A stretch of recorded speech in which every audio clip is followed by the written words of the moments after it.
Salut tout le monde, merci de regarder cette petite vidéo, j'espère que vous allez bien. On se retrouve pour la suite du tuto de l'album Once Upon a Time, La Belle et la Bête, en partenariat avec la boutique Scrap Joy.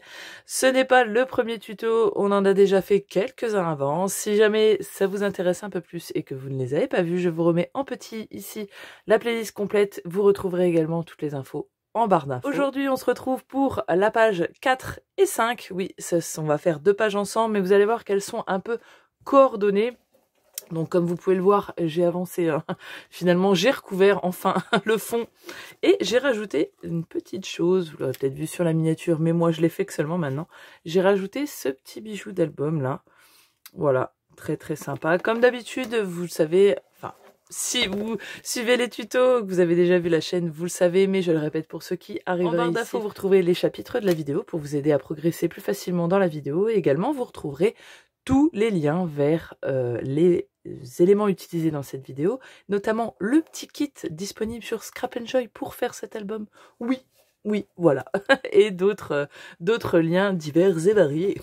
Je parle bien. Donc la dernière page qu'on a fait, c'était celle-ci. Et aujourd'hui, on va faire la 4 et 5. Donc la 4 au dos et la 5, on va prendre une nouvelle page de base. Ma foi, c'est parti. Pour faire ces 2 pages, il va vous falloir 5 feuilles à 4. Et... en fait, que je vous explique, ça va être une cascade. Pour celles qui l'auraient vu, je l'ai déjà fait dans mon album XXL. Je remettrai le lien ici et en barre d'infos si jamais. C'est une cascade qui va continuer. Que je vous explique. Quand vous allez tourner la page, il y aura cette cascade qui sera en continu sur les 2 pages. Pour l'instant, ça ne vous dit rien. Mais allez un peu plus loin dans la vidéo, peut-être vous allez voir ce que ça va donner. C'est une cascade qui ne sera tenue par rien du tout. C'est pas le but qu'elle soit plaquée sur une page. Elle va faire la continuité des 2 pages. Quand vous allez ouvrir, vous allez avoir une cascade qui va se dérouler comme ça en donnant l'impression qu'il n'y a qu'une seule page. Voilà, c'est un petit peu complexe comme ça, mais vous allez vite comprendre, promis. Donc, il vous faut 5 feuilles à 4. 4 feuilles pour réaliser la cascade et une feuille pour réaliser les pochettes, parce qu'il va y avoir des pochettes de chaque côté. Optimisons encore un petit peu plus l'espace des photos. Donc, pour la cascade en elle-même, il vous faut, vous allez voir, oui, comme ça, 8 morceaux de 16 par 13 cm. Et sur les 13, on va faire un pli à 2. Donc on va obtenir tous ces petits morceaux de papier là qui vont pouvoir venir accueillir une photo en 10 par 15 directement pleinement dessus. On va reprendre nos 2 pages, donc on fait bien attention qu'elles soient bien à l'endroit. Si vous voulez vous aider, une petite flèche pour vous indiquer le haut, c'est toujours pas mal, hein. Ça évitera les bourdes. Donc en fait, que je vous explique, vous avez vos cascades, votre cascade qui est comme ceci. Et en fait, elle va venir se coller ici comme ceci à des intervalles réguliers et pareil de l'autre côté, ce qui va faire vous donner une impression de cascade en continu. L'espace est de 2, il sera aussi de 2 ici entre les 2, beaucoup de 2, et tout simplement parce que l'espace entre nos feuilles quand on va les coller, nos pages, sera de 2 cm. Si jamais vous voulez refaire cette interaction là avec dans un autre album, surtout faites attention à l'espace que vous allez laisser entre vos cascades. Il doit être le même qu'il y aura entre vos pages pour donner cette impression de cascade en continu. Parce que si vous ne faites pas le même espace, admettons si vous laissez 1 cm ici entre vos cascades, et de l'autre page aussi, mais que entre vos pages en elles-mêmes il y a 2 cm, bah, il va y avoir un décalage. Ça va pas faire votre cascade en continu. Ça fait qu'elle va être... on va voir qu'il y a un arrêt au milieu. Donc voilà, il faut qu'il y ait le même espace. Donc on va placer 4 espaces de chaque côté. D'accord? Donc je vais d'abord prendre ma feuille du côté gauche, donc la page numéro 4. Donc on va prendre un élément de notre cascade, on va mettre de la colle sur notre bande et on va le coller en ayant notre pli vers notre droite. On va se caler au bord ici et on va essayer de le centrer en haut et en bas. Et vous allez coller votre espace comme ceci. Ce qui vous reste à faire, c'est de l'ouvrir, de prendre un deuxième espace, de mettre de la colle et de venir l'aligner juste en dessous de votre bande, où il y a la marque de la fin, tout simplement. vous venez vous aligner contre. Si la première est bien collée, comme toute cascade, si la première elle est bien collée, que les plis ont bien été faits bien droit, normalement vous n'allez pas avoir de problème, ça va être droit. Vous pouvez vérifier en l'ouvrant et en regardant que vous voyez, c'est bien aligné, il n'y a rien qui dépasse. C'est que vous êtes bon. Une fois que vous avez vérifié, bah, vous pouvez venir.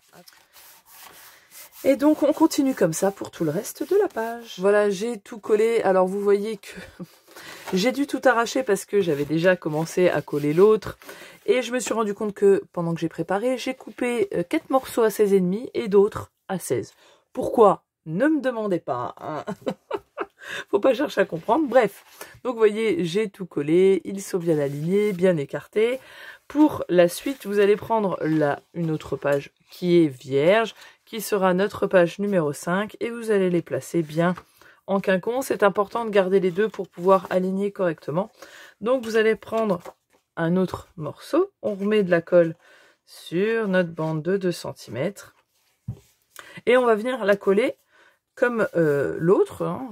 Au final c'est la même chose, le pli vers la reliure vers l'intérieur, et on va venir le mettre bien contre. Vous voyez que j'ai rentré mon système de reliure à l'intérieur, et en fait pour que ça soit aligné au même endroit, bah, simplement ce que je fais, c'est que je les place l'une à côté de l'autre, je vais venir rabattre, vous voyez, comme ceci. Donc je vais bien aligner mes pages, hein, qu'elles soient parfaitement alignées, et comme ça je vais voir si mes deux rabats sont bien. Et si j'ai l'œil, donc là j'ai eu l'œil, je l'ai placé exactement à la même distance. Et une fois que je suis bien, je peux venir appuyer. Et ma foi, je vais faire le même principe et continuer à coller mes Voilà bandes. Un petit peu ce que ça va donner quand elles seront l'une à côté de l'autre. Vous voyez, là il y a une page, là l'autre page. Et en fait, quand vous allez ouvrir, ça va tomber comme ceci. Et ça va donner une impression de cascade qui continue. Donc, pour augmenter, alors là, on a déjà 16 photos, hein, ce qui est déjà franchement pas mal. Pour augmenter le truc, on va faire des pochettes sur le côté. Ouais, le truc à l'arrache. Donc, je pousse ça. On va avoir besoin d'une feuille A4. Et on va couper des morceaux de 22 sur 10,5. Donc, la longueur, on va la couper à 22. Et ensuite, sur les 21, on va couper tout simplement à 10,5. On obtient nos deux pochettes sur chaque côté, sur 3 côtés plutôt. On va faire un pli à 1 cm. Comme ceci. Bien sûr, on fait pareil pour les deux. On obtient ceci. On prend notre ciseau et on va venir couper à l'intersection de nos plis. Ici et ici, alors bien proche, hein, pour éviter que ça se coince. On biseaute sur le haut et on n'a plus qu'à marquer nos plis. On reprend cette pochette, on va venir mettre de la colle sur nos plis et on va venir la coller ici, l'ouverture étant vers l'extérieur. Donc on vient se mettre au pied de notre bande de 2 cm de collage, comme si on recollait un autre espace, sauf que là c'est notre pochette. Et donc une fois qu'on est bien, on se met bien au bord, surtout pas qu'on voie le pli, hein, qu'on voie un espace entre les deux. On se cale bien en haut et en bas, et une fois qu'on est bon, on appuie. Une fois qu'on a fait ça une fois, vous voyez, eh bien on reprend la deuxième page. On fait exactement la même chose et on vient la coller, l'ouverture étant vers l'extérieur. Pareil, on se cale au pied de nos espaces, on ajuste en haut et en bas et une fois qu'on est bon, on appuie. Donc voilà, nos pages sont déjà faites, hein, il va plus me rester plus qu'à choisir les papiers, etc. Donc il vous fallait 5 pages pour la base. Maintenant, si vous voulez rajouter des livrets comme moi, il vous faut 2 pages de plus. Vous allez couper des morceaux de 16 sur 22. Et les 22, vous faites un pli au milieu, ce qui va vous donner des espaces de 16 par 11 pour pouvoir coller des espaces photos de 10,5 par 15. Et cet espace photo va rentrer à l'intérieur, complètement dedans, en laissant, vous voyez, 0,5 de marge. Donc ça va rentrer nickel. Si on fait des livrets, Ça va nous porter le nombre de photos à 16 plus 6, parce que là, je vais pas en mettre, mais on peut en mettre à l'intérieur et derrière. Donc, ça fait 22 photos. Donc, 11 photos par page. On est pas mal. Maintenant, le choix du papier. Alors, le choix du papier, je suis partie sur cette feuille 15-30 avec le dessin en condensé pour la partie de gauche. Et pour celle de droite, j'ai pris le même que sur la couverture. En fait, je vais les mettre ici, ok, sur chaque partie. Donc, là, il faut un morceau de 19,5 sur 9, d'accord? Moi, mon but, c'est de faire que tout le dessin la rentre. Vous allez me dire, là, c'est trop large. Vous voyez, avec le château, on a 11 en partant de la fin de la robe et à la fin du château. C'est pas grave, je vais couper, on va le faire ensemble, à 9 pour que ça arrive ici. Et après, le château, en fait, je vais le détourer. D'accord? Je vais pas faire les pointes, hein, tout de suite. Je vais le détourer et je vais repartir droit à l'endroit des 9 de ma pochette. Comme ça, là, j'aurai du relief, ça va ressortir sur mon ouverture. Donc, je vais me placer en bas. Alors, déjà, j'ai vu que il fallait que je rabote un peu ici. Ceci, je fais 9. J'arrive pas... Ma robe, elle est sur la bande de découpage. Donc, je vais enlever 1 cm, un peu moins, 0,5 sur ma largeur de 15 de ma feuille. J'enlève 0,5. Ensuite, je vais couper donc à 9. Pas toi. Je vais couper à 9 en m'arrêtant au bas du château. Vous voyez, je me suis arrêtée au bas. Ce qui, logiquement, va rentrer dans ma pochette. Ok. Et ensuite, je vais détourer. Ce que je vais faire, c'est que je vais placer mon papier comme il devrait être sur ma pochette, vous voyez. Et là, j'ai la fin de ma pochette qui est là. D'accord? Je vais venir faire une petite marcouse. Hop, donc je le place bien. Tidam. Je vais faire une petite marque où je devrais couper. Et à cette marque-là, je vais aller tout droit. Donc je le replace sous mon massicot jusqu'au début du château. Comme ça. Voilà, je ne vais pas jusqu'au bout non plus, hein, parce que on va pas tenter le diable. Je vais le finir à la main. Et donc, cette partie-là va aller sur ma pochette et celle-ci va être en relief. Donc, enfin, va ressortir. Donc, je vais la détourer. Alors, je vais aller droit, hein, ça, je le fais pas. Je vais aller tout droit.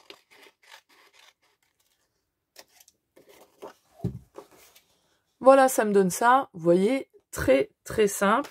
Bien sûr, je garde les petites chutes. Bon, pas celle-là, hein, faut pas abuser non plus. Je vais prendre une chute que j'ai obtenue précédemment. Et ce que je vais faire, c'est que je vais simplement coller un morceau de papier, parce qu'il faut quand même qu'il y ait une certaine rigidité. D'accord? Donc, je vais coller un morceau de papier, hop, à peu près derrière. Et simplement, ce que je vais faire maintenant, c'est que je vais faire rebelote la même chose. Je vais redétourer, alors je fais bien attention déjà que ça colle bien. Et je vais redétourer tout autour. Alors, je ne vais pas laisser de marge un bleu. Je veux juste vraiment que ça donne de la rigidité. Hein, donc, voilà ce que ça donne. On y voit que du feu.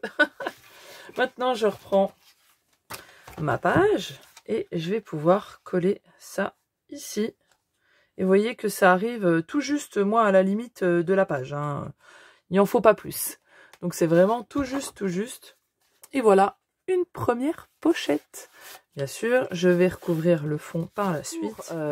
La deuxième pochette, je vais prendre ce design. Pareil, même principe, sauf que là, ça va jouer avec la robe. Mais j'ai regardé, je ne vais pas pouvoir rentrer tout dedans. Je ne pense pas, je vais devoir détourer, quand même enlever un morceau. Déjà, je vais couper à 19,5. Là, le design rentre parfaitement. Ce que j'ai prémesuré avant. Donc, si je coupe à 19,5, parfaitement, hein, Sophie, c'est juste.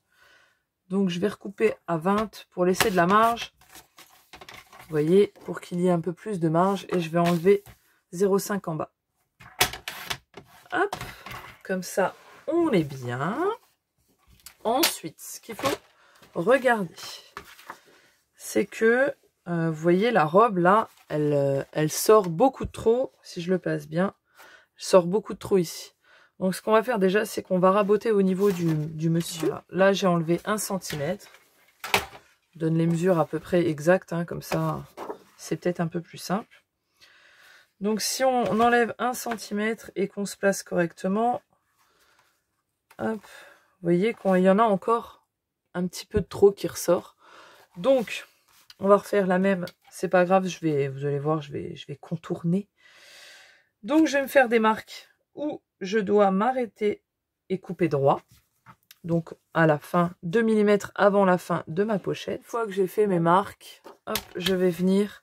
J'ai celle du haut là. Je vais aller tout droit jusqu'à ce que j'arrive à la robe. À peu près, hein, je m'arrête avant. Et en bas, il n'y a pas grand chose. Donc, hop, juste un petit coup comme ça.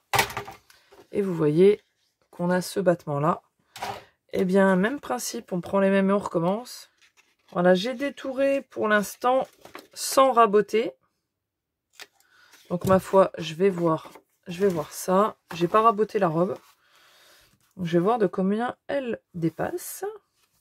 Et elle dépasse quand même un petit peu de trop. Donc, je vais la raboter de moi-même un petit peu comme ça. En lui donnant un petit peu de volute. Vous voyez, j'ai fait des petites vagounettes. Et là, elle dépasse, mais un peu moins. Donc, ça me va. Même principe que tout à l'heure. On reprend un morceau. Je mets mon papier, j'appuie bien et je vais pouvoir venir détourer tout autour, comme tout à l'heure. Voilà, vous voyez, ça donne ceci. J'aime plutôt bien comment ça rend. Ça fait un petit effet un petit peu comme ça, sympa. J'ai décidé de me servir de la chute de celui-là pour venir détourer cette rose. Et en fait, je vais m'en servir pour décorer le bas simplement de l'espace photo.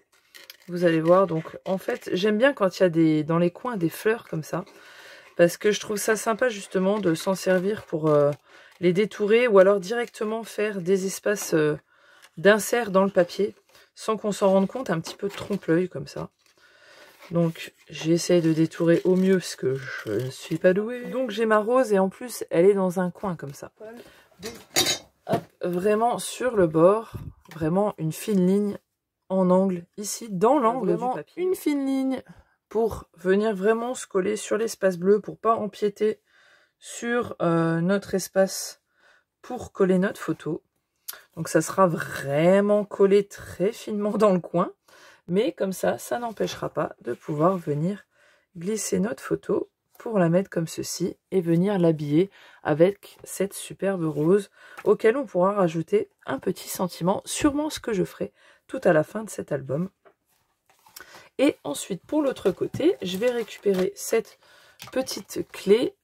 Avant, je vais regarder dans mes chutes si jamais... Alors pour l'instant, pour tout vous dire, j'ai tout gardé. Je n'ai que ça. Donc j'ai vraiment pas grand chose, mais je regarde si j'ai pas une rose. Alors ça c'est une rose de chez Prima qui traîne. Vous voyez une rose qui traîne. J'ai ce petit truc là, mais non. J'ai j'ai celui-là en tout petit. Vous voyez, c'est une chute de la couverture. De la couverture.